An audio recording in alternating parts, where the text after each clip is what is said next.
are about to hear may scare you. If you are not ready for information that will not only change your worldview, but perhaps your life completely, then you should turn off this video now. An event with profound implications takes place in September 2015, a 3,000-year-old mystery called the Shemitah. Some are aware of it, most aren't. Financial elites on Wall Street call it the end of a 7-year cycle. What they either don't know or won't say, however, is that these endings are historically disastrous, and this one may be even worse. There are signs, both economic, financial, and military, that this September 2015 could change everything about the way we live and work and even survive. Unfortunately, while Shemitah may formally end in September, its ramifications could expand with considerable destructiveness. While many are not aware of the specifics, people are uneasy. A Washington Examiner article reported that 72% in a recent poll feared an economic crash and that those expressing concern were at the highest level ever. Please watch this video to understand what you need to know and how to take action to protect yourself and your loved ones. It may be the most important 30 minutes you've spent this year, or any year.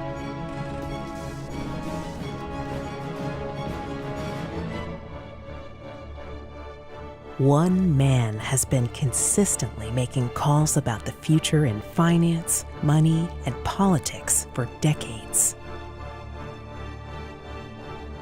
They called him crazy when, at 23 years old, he quit his investment advisory position at a leading bank in 1994 to start an internet company, saying the internet would never catch on.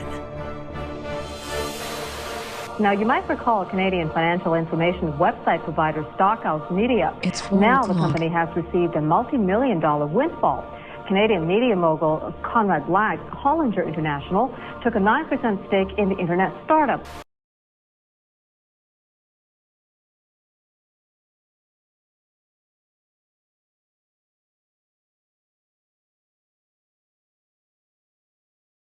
What you are about to hear may scare you.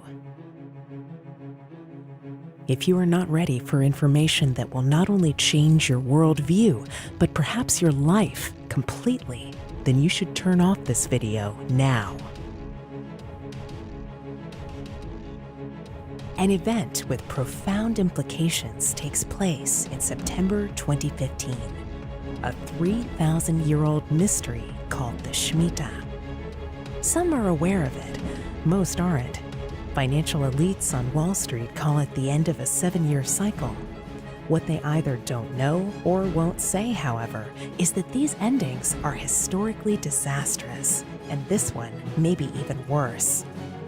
There are signs, both economic, financial, and military, that this September 2015 could change everything about the way we live and work and even survive. Unfortunately, while Shemitah may formally end in September, its ramifications could expand with considerable destructiveness. While many are not aware of the specifics, people are uneasy.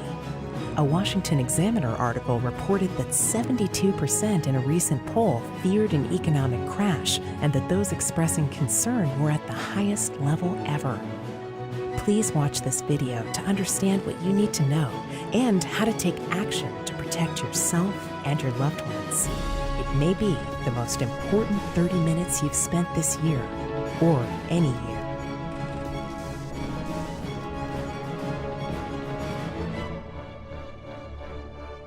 One man has been consistently making calls about the future in finance, money, and politics for decades. They called him crazy when, at 23 years old, he quit his investment advisory position at a leading bank in 1994 to start an internet company, saying the internet would never catch on.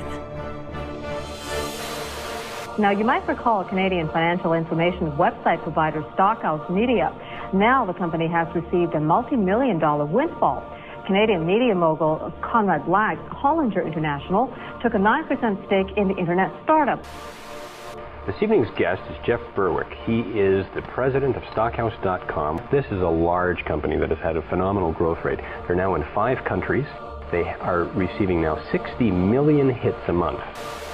And this is really the final wake-up call. If they don't know now, they really just will never know. The internet is going to be the only medium standing at the end of the day. His company went on to be worth a high of $240 million, and he sold the company in 2002. After traveling the world, partly by sailboat before sinking it in El Salvador, he went on to visit nearly 100 countries, making movies in China and living in Thailand.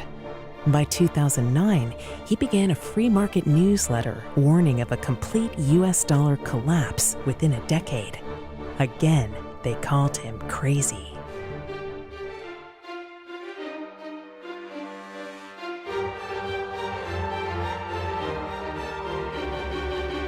When we last spoke last January, you weren't very optimistic about the global economy. What would you say about the state of the economy now? This system is in collapse, and it's unbelievable, and most people don't even see what's going on. So what are the top things that are grabbing your attention right now? Mostly, it's how the U.S. government and the Federal Reserve are reacting to all the problems. We're in the last days of this financial system in the U.S. This is Zimbabwe. This ship is going down. This is the USSR in 1989. Well, lots of people wouldn't believe you. They'd say, you know what, you're out in left field. You're nuts. In the meantime, in 2011, he told his subscribers to start getting into Bitcoin at $3. It soon went to over $200, and he was called crazy yet again. Joining us now is the chief editor of the Dollar Vigilante, and he's a Bitcoin entrepreneur, Jeff Berwick. Jeff, welcome back. Thank you, Stuart. Let me get this clear here. Your side of the Bitcoin story is that you put out, or you want to put out, ATMs. So you're the point of contact where I put in my US greenback dollars and I get back Bitcoins. Is that correct? That's correct. I'm sure that in the past week, people have said to you, Jeff, it's a scam. Answer the question. After Bitcoin rose from $100 in April, it rose to $400 by November. Bitcoin's a new evolving currency, and because of that, and it's a very small market, the total market cap of Bitcoin is $1 billion. So we're only back to where Bitcoin was at the start of this month, so it has been quite volatile. Since that time, Bitcoin rose to over $1,000 and is now back below $500, but has been very volatile, as he warned. Well, it started the year at 15, so it's very volatile. It's very small, and so people are really trying to gauge if this is going to become a real currency. If it becomes more and more used as a real currency, it will continue to go up as demand goes up. Now, however, he is making his latest, most dire prediction. He is calling for a major disruptive event in not only the markets, but possibly in politics, the money system, and your way of life. All to come possibly as soon as September 15th, 2015.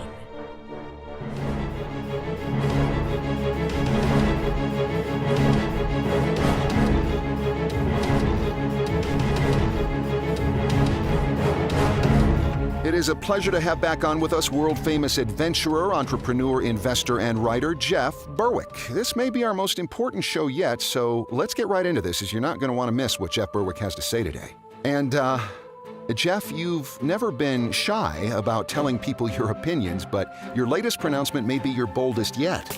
Yeah, it is, but I really think now is the time to be bold. I found that most people don't know about this information, and I think it needs to be shown the light of day. I guess I should start by saying that I've never made such an exact short-term prediction, but when people see the evidence I've uncovered, they'll understand why I believe a massive event could happen as early as this September. Give us some background on how you came to this conclusion. Well, it started out quite simply. In 2010, I stated that the US dollar would collapse within the next decade. To me, the path was quite clear. You just look at the total debt of the US government, now at $18 trillion, and its growth, and you can see where this is headed. And when you look further, you can see that even with a monstrous $18 trillion debt, it was only a small part of the story, as so much of the debt and liabilities of the US aren't properly accounted for. Today, the amount of debt and liabilities of the US government is over $95 trillion. That's $300,000 per person in the US, or $1.2 million in federal government debt and liabilities for every family of four. I'm sure you remember the Great Recession or the financial crisis of 2008. It was very bad. And even George Soros was quoted on it as saying, "We witnessed the collapse of the financial system in 2008. And all they've done, and all they're still doing, is print money to act like it didn't die." But the proof is in the numbers. In 2008, the Federal Reserve announced something they had never done before. They called it quantitative easing. But what it really is printing never-before-seen amounts of money. That money's been sloshing around and has mostly ended up in places like the stock market, which, even as we speak, continues to hit all-time highs. At some point, though, this money printing game has to stop, and the rest of the world knows this is a certainty. And in response, countries around the world have begun to move away from the dollar. China's begun their own bank transfer system, which is the first international payment system to compete with the US dollar-based SWIFT system. There's a worldwide move away from the dollar. They're trying to rush it out to be completed by, of all dates, September 2015. Russia as well has been purchasing gold at record levels, and trade agreements around the world are for the first time in decades being done outside of the US dollar. For this and many other reasons, I've been expecting a collapse in the dollar. It's baked in the cake, and I've been telling my subscribers to prepare for this since 2010. Back in 2010, I said that we probably had 5 and no more than 10 years left before the collapse. We're now 5 years in, and I'm seeing the first signs of a major collapse coming this fall, and part of my reason for this has come with my discovery of the Shemitah. Right, this is the part I want to get into. I've heard you speak and write on it recently. It sounds fascinating. Take as long as you want here and just tell us more about the Shemitah. Sure. Regarding Shemitah, I want to state for the record that my discovery of it has emerged as part of my financial analysis. The Shemitah has religious connotation, but that's not my focus. The point is that there are evidence-based ramifications to Shemitah, and from a practical standpoint, that's what I wish to investigate and address. I'm just looking at the facts of what appears to be happening around September of this year, and that just happens to be the end of the Shemitah year. Whether this is a coincidence or not remains to be seen. And I should also say that I don't necessarily think this September will be the end crisis of all crises. It could be just the beginning of a process that unfolds that takes many years to end in total collapse. But that said, I first heard of the Shemitah after reading Jonathan Cahn's book, The Harbinger. That book mostly talked about eerie events related to 9/11 and the Shemitah. While I found all the events related to 9/11 to be incredibly interesting, the thing that really got my interest was in what he said about the Shemitah. Now, as background, the Shemitah is the Sabbath year, and it's the 7th year of the 7-year agricultural cycle mandated by the Torah for the land of Israel, and it's still observed in contemporary Judaism. To put it simply, every 7 years is a Shemitah year. Because it is based on the Hebrew calendar, it doesn't fall on the same dates every year as our Western calendar, but it does follow quite closely. The Shemitah is also known as a time where all debts are settled, every 7 years. It also can be interpreted as the washing away of things. But what caught my attention was that the last day of the Shemitah for the last 2 Shemitahs in 2001 and 2008 fell on days with a major market collapse. The last day of Shemitah in 2001 fell on September 17th, and that was the first day the US stock markets opened after 9/11. That day had the greatest one-day stock market point crash in US history up to that time. The Dow fell almost 700 points, or 7%, and it was a record that held for precisely 7 years until the end of the next Shemitah year. That year was 2008. On September 29th, 2008, the exact final day of the Shemitah, the Dow plummeted 777 points, which still today remains the greatest one-day stock market crash of all time. You may be noticing quite a few sevens in all of this. As well, on that day, it was the only known day on the New York Stock Exchange where the opening bell wouldn't ring. You're watching CNBC's Squawk on the Street, where the opening bell should have rung 5 seconds ago, but has not. I don't know whether we actually need the bell to start trading. Hold on. There is a little bit of a Nobel. All right, our market reporters are standing by. Bob Pisani, have you ever seen anything like Nobel? Yeah, that's a little strange here, but... I then decided to go back to Shemitah years since 1900, and I was very surprised at what I found. 1917 was a Shemitah year. 1917 marked the year that the U.S. entered into World War I, and soon after the Russian, German, Austrian, and Turkish empires had collapsed. Remember, the Shemitah is a time of washing away. 1930-1931 was a Shemitah year, and certainly wasn't a good time to be in the markets. From the beginning of the Shemitah year until the end of the Shemitah, the market dropped 50% from 200 to 100. And then after the final day of the Shemitah, the market dropped another 50% to below 50. Now, the next major Shemitah was in 1937 to 1938, and if you were in the market that year, you'd have lost nearly 50%. But more importantly than the stock market during that Shemitah year was what was going on in the world. During the Shemitah year in 1938, Germany began foreign aggression and seized Austria and Czechoslovakia. The World War that began in 1938 finally ended in September of 1945, nearly on the exact same day as the final day of the Shemitah. Countless empires and countries were left devastated by that date, again a washing away, if you will. The next Shemitah was in 1973. In 1973, the Bretton Woods worldwide monetary system collapsed. The following Shemitah was in 1980, seen by most gold bugs and market historians as marking the end of the massively inflationary 1970s. Then the next Shemitah year ended in 1987. During that time, Black Monday occurred, the biggest one-day percentage drop in history on the Dow. That same week, the London stock market closed due to an extremely rare hurricane having hit London. Again, a sort of washing away. During the next Shemitah, the 1994 bond market massacre caused financial strife worldwide. And I've already mentioned the incredibly bizarre things that happened during the next two Shemitahs in 2001 and 2008. Of course, you can say that if you look for patterns, you can always find them in one way or another, and to an extent that's true. But this Shemitah 7-year cycle is so eerily correct that it is well known on Wall Street as the 7-year cycle. For this reason, I've been keeping an eye on the end of the next Shemitah year on September 13th, 2015. And because of this, I began doing some research on what events may be happening in or around that time.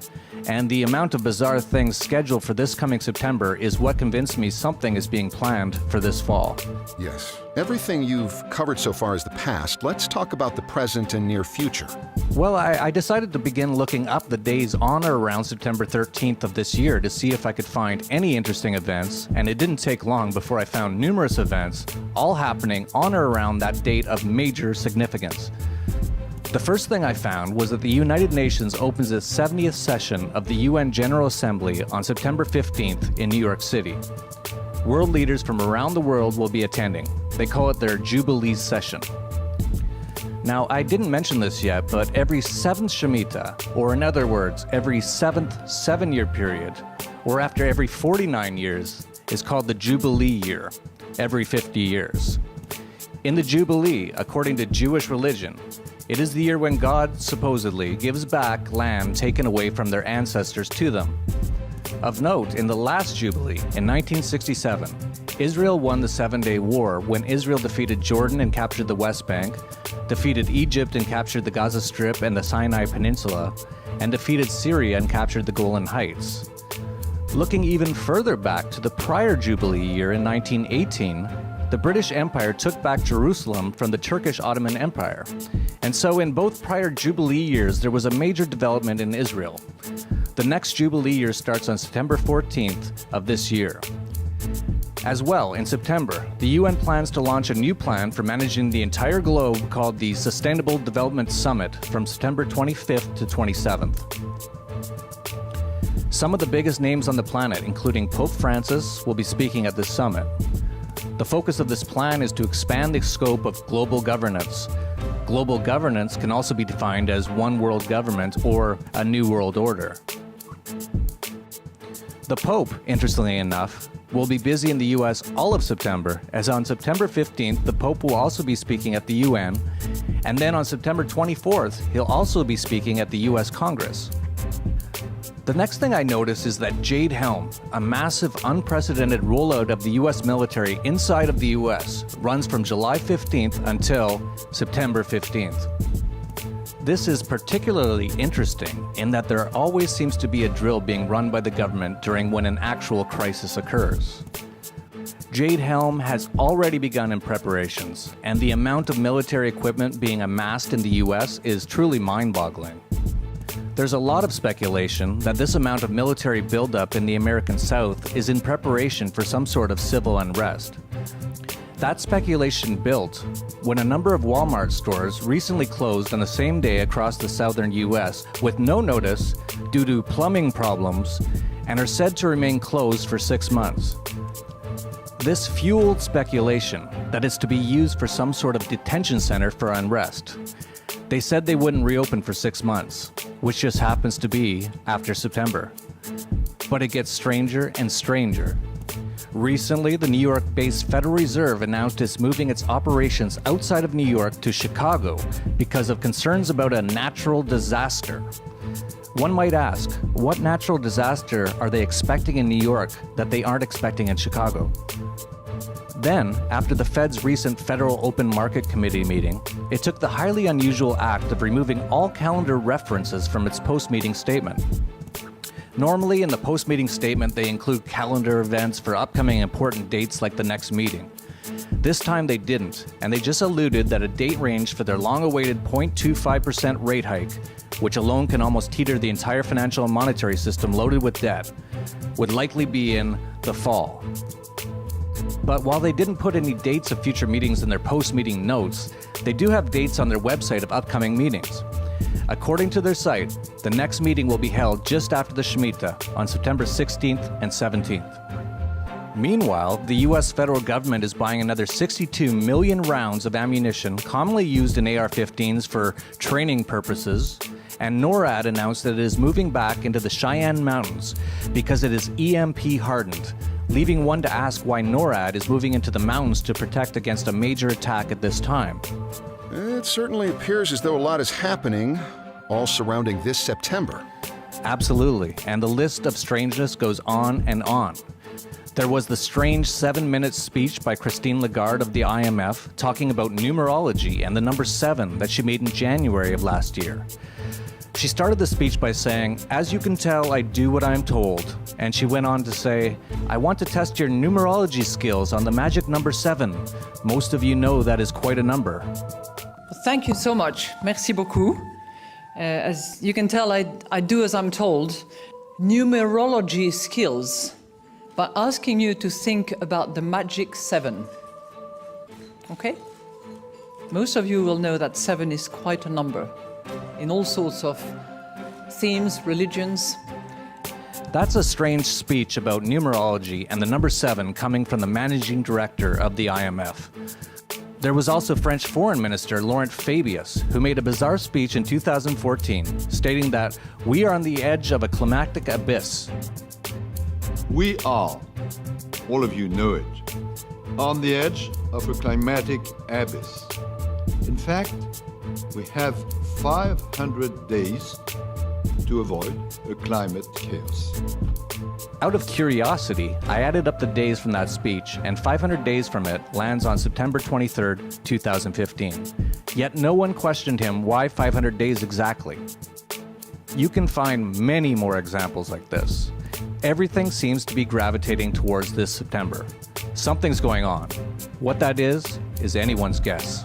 You want to take a guess? There's too many variables to make a solid guess, but this is far too many coincidences that all seem to point to something massive happening around September of this year. Also, there's Martin Armstrong, who was jailed for having a computer model that amazingly predicts the fall of currencies, markets, and even nations, predicted 20 years ago that there will be a massive system reset, collapse, or crisis on October 1st, 2015. If you listen to the actions of the Fed, they seem to be worried about some sort of natural disaster to happen in the New York area. If you listen to NATO, they appear to be preparing for an EMP attack. If you pay attention to the US military, they are apparently preparing for a massive amount of unrest inside the US. And if you pay attention to the UN, September seems to be a very busy month with leaders from around the world, including the Pope, attending numerous major events. In fact, we've already seen the first rumblings of a coming collapse happening in both Greece and China. The Shanghai stock market has already begun to collapse, falling more than 30% in the last 2 months, and the Chinese Nasdaq fell 40% in the last 3 weeks. And in Greece, the banks and stock market have been closed for weeks, and they're laying the foundation for a civil chaos that I expect to fully foment over the summer and explode in September. This will set off a chain reaction that will shake the entire US dollar-based financial system. This is enough evidence for me not to be anywhere near the US from now until at least October, and specifically in the month of September. This is just too much happening all at once for my comfort. I've also been advising for years to have no significant assets in US dollars and certainly not in the US bank, and I reiterate that more so now based on what I see happening in the coming months. If I'm totally wrong and nothing major happens during that period, then great. It's really not of any harm to prepare for some catastrophic event in the financial and political systems during that time, because my advice for preparing for the end of the monetary system as we know it is the same for this September period as it has been for the last few years and still continues to be. I'm just getting more adamant on it now. I've been advising people to get out of the Western financial and monetary system, get into hard assets, keep cash, precious metals, food, water, and guns on hand to last for at least a number of months, and move yourself and your wealth outside of the US if possible. I think there will be trouble all over the Western world, but the US seems to be ground zero for this coming crisis. These are all very ominous and negative predictions and advice. Are there any potential positives? Oh yes, absolutely. During any crisis is often an opportunity to become wealthy. As long as you are aware of what's going on, this could provide tremendous opportunity. Most fortunes have been made in times of extreme crisis that hardly anyone saw coming. As just one example, I'm telling subscribers of ways to, with limited risk, make a fortune if some sort of market calamity occurs this September or October. And again, as I said, even if nothing dramatic changes this fall, all of our other advice still applies, and people should be taking that advice immediately. Very few market analysts see what's going on, and so we have a great advantage over them when the collapse comes, as most don't think a collapse is even possible, much less imminent. So how can people get more information and advice on not only how to prepare for this upcoming crisis, but also profit from it? Yes, we've created a special report on how to prepare to survive the coming collapse, as well as how to profit from it, and you can get it at surviveshemitah.com. I'm offering this report for free because I think this information is too important to withhold from anyone. And the information in this report will keep you in good stead even if there is no major collapse in the fall. The collapse may just be beginning in the fall and may last many years. This information will give you what you need to survive during that period if you act on it. We're now in the final endgame for the collapse of monetary, financial, political, and economic systems. Those who are prepared and can make it through the transition with themselves and their assets intact will be able to take advantage of wealth-building opportunities of a generational level. Those who are not prepared are going to get hurt in this collapse.